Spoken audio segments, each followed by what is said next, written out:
Assalamualaikum everyone. Welcome to my YouTube channel Study English. My dear viewers, आज का जो topic है, आज के लेक्चर में जो हम टॉपिक डिस्कस करने जा रहे हैं जी, वो हमारा रेनेसां पीरियड, जो मैंने आपको प्रीवियस वीडियो में रेनेसां पीरियड के बारे में आपको इलेबोरेट किया है। उनमें जो मैंने आपको जैसे कि बताया था, रेनेसां पीरियड जो है हमारा, उसको हम age of Shakespeare and Elizabethan age भी हम उसे बोलते हैं, ठीक है।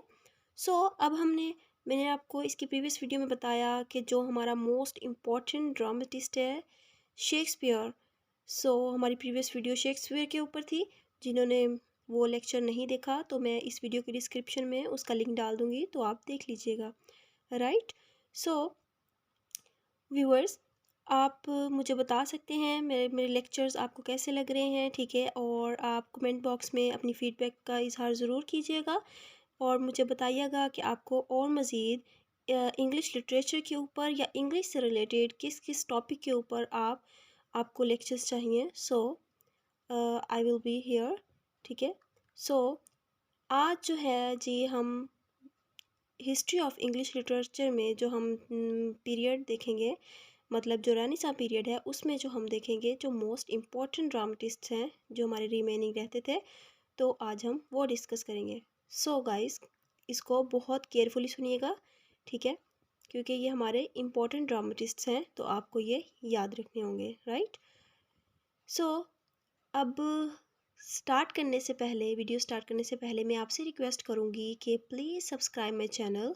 अगर जो मेरे चैनल पे न्यू हैं तो सब्सक्राइब कर दीजिए। Let's start our today's lecture. My dear viewers, जैसे कि मैंने आपको बताया कि रेनेसांस पीरियड में, जैसे कि उसको एलिज़ाबेथन एज भी कहते हैं, तो अब इसमें जी हमारे पास जो मोस्ट इम्पोर्टेंट प्ले राइट्स या फिर ड्रामेटिस्ट कौन कौन से हैं, जैसे कि हम पढ़ चुके हैं इसमें यूनिवर्सिटी विट्स के बारे में, ठीक है, जो कि एक ग्रुप है, प्रोफेशनल लिटरेरी मैंस का जो एक ग्रुप है जिसको हमने यूनिवर्सिटी विट्स का नाम दिया था। वो आप मेरी प्रीवियस वीडियो से देख लेंगे कि उनमें कौन कौन से नेम हैं, ठीक है। वो अपने नेम्स याद रखने हैं because those names are very important, ठीक है। जो उनमें राइटर्स हैं वो बहुत इंपॉर्टेंट है। देन हमने देखा जी क्रिस्टोफर मॉर्लोव, ठीक है। इसके हमने प्लेस के बारे में डिस्कस किया। देन हमने शेक्सपियर को स्टडी किया। आज जी हम जिस इम्पोर्टेंट राइटिंग के बारे में डिस्कस करने जा रहे हैं वो है बेन जॉनसन, ठीक है। बेन जॉनसन को हम डिस्कस करेंगे। देन हम थॉमस नॉर्टन एंड थॉमस सैकवेल के बारे में, जो इनका इम्पोर्टेंट वर्क है, उसको देख लेंगे। राइट। अब जी बेन जॉनसन के बारे में अगर मैं आपको बताऊं तो इनके बारे में अगर बात की जाए तो इनका जो एज ड्यूरेशन है 1573 से लेके 1637 तक इनका जो लाइफ पीरियड है। ओके। शेक्सपियर के बारे में मैंने आपको पहले बता चुकी हूँ मैं, ठीक है। उसके साथ जो बेन जॉनसन थे ये इनके कंटेम्प्रेरी थे। कंटेम्प्रेरी मीन्स इन्हीं की एज के थे, ठीक है, जैसे हम कोलीग्स कह सकते हैं। और ये एक प्रोमिनेंट ड्रामेटिस्ट हैं अपने टाइम के, ठीक है। और ये ऑपोजिट हैं बिल्कुल शेक्सपियर के, ठीक है। शेक्सपियर जो है उनके लिटरेचर में हमें देखें तो हमें वो इमेजिनेशन और इस तरह के उनके वर्क्स दिखते हैं। बट अगर हम बेन जॉनसन की बात करें तो ये एक इंटेलिजेंट और मतलब एक हिस्टोरिकल वर्क्स के ऊपर इन्होंने ज़्यादा काम किया है, ठीक है। जॉनसन जो थे वो एक क्लासिस्ट, मॉरलिस्ट एंड रिफॉर्मर थे, ठीक है। इनके ड्रामाज में हमें ये चीज़ दिखाई देती है इनकी, ठीक है। और इन्होंने ज़्यादातर जो था क्या किया, कॉमेडीज़ के ऊपर इन्होंने काम किया था, ठीक है। और अब ये अपने ड्रामाज में क्या करते थे जी, इसमें हमें सोसाइटी की पिक्चर का रिफ्लेक्ट नज़र आता है, ठीक है। सोसाइटी के समझो हमें क्या कहते हैं उसको, सोसाइटी का एक रिफ्लेक्शन नज़र आता है इनके वर्क्स में। राइट। अब क्या है जी, इन्होंने जो एक और अटैम्प्ट की इनके वर्क्स में, हमें एक और अटैम्प्ट नज़र आती है, वो क्या है जी, वो बहुत इंपॉर्टेंट होती है किसी भी प्ले के मतलब किसी भी ड्रामा में। जो हो, मैंने आपको पहले भी इस चीज़ के बारे में बताया है कि जो टाइम, प्लेस एंड एक्शन जो होते हैं ना, इनकी यूनिटी का होना बहुत ज़रूरी होता है किसी भी ड्रामा में, ठीक है। टाइम, प्लेस एंड एक्शन की यूनिटी मींस कोहेरेंस किसी भी प्ले में होना बहुत ज़रूरी होती है, ठीक है, जिससे वो प्ले होता है उसकी वो ब्यूटी को इन्हेंस करता है, ठीक है। अब हम जी देख लेते हैं इनके जो मेन फीचर्स हैं कि इनके बेन जॉनसन के जो वर्क्स के मेन फीचर्स कौन कौन से हैं। अब ये जो थे ना, इनके प्लेस जो थे रियलिस्टिक थे रादर देन रोमांटिक, ठीक है। शेक्सपियर में हम देखें तो हमें रोमांटिक वर्क्स भी नज़र आते हैं, बट इनके जो प्लेस थे वो मोर रियलिस्टिक फॉर्म में हमें नज़र आते हैं, ठीक है।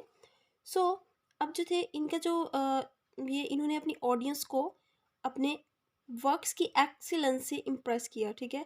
अब इन्होंने, मैंने जैसे कि आपको बताया, इन्होंने कॉमेडीज़ पे भी काम किया है, ठीक है। तो इन्होंने अपने कॉमेडीज़ में ह्यूमर्स का इंट्रोड्यूस करवाया, ठीक है।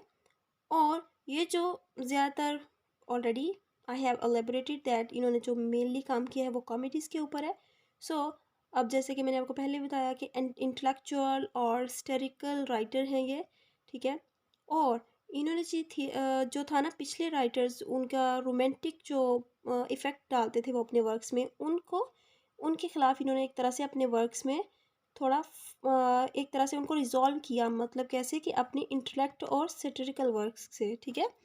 अब जी हम इनके कुछ इम्पोर्टेंट प्लेस पे नज़र डालते हैं। जो इनके प्लेस में से फर्स्ट ऑफ ऑल इनका वॉलपॉन, देन हम देखते हैं जी साइलेंट वुमेन, फिर द एल्केमिस्ट, फिर है जी बाथल ऑफ मेनफेयर, देन अब ये इनके मोस्ट इम्पोर्टेंट प्लेस हैं, ठीक है। फिर इन्होंने इनकी कुछ ट्रेजिडीज़ हैं, 2 ट्रेजिडीज़ भी हैं इनकी, उनके भी आपने नेम याद रख लेने हैं, सिजानस एंड कैटलाइन, ठीक है। बट ये जो ट्रेजिडीज़ थी ना, इनकी ज़्यादा सक्सेसफुल नहीं रही। अब जी हम एलिज़ाबेथन जो प्ले है या एलिज़ाबेथन एज के ड्रामेटिस्ट हैं, उनको जो अदर माइनर प्ले राइट्स हैं उनके बारे में भी देख लेते हैं। उनमें हमारे पास जो आते हैं जी थॉमस सेकवाइल एंड थॉमस नॉर्टन, ठीक है। अब इनका एक प्ले है, इन दोनों का कंबाइन वर्क है जो कि है गॉर्बोड्यूस, ठीक है। गॉर्बोड्यूस जो है इसको इंग्लिश लिटरेचर का फर्स्ट प्ले भी माना जाता है, right. So my dear viewers, आज की आज के लेक्चर में बस इतना ही। सो मेरे साथ जुड़े रहिए, ठीक है। तो आप मुझे कमेंट में अपनी फ़ीडबैक का इज़हार ज़रूर कीजिएगा, और इसके साथ साथ आप मुझे सजेशंस भी दे सकते हैं कि आपको किस टॉपिक के ऊपर और लेक्चर्स चाहिए, ठीक है। So thank you for watching, stay safe, stay healthy and stay connected. अल्लाह हाफिज़।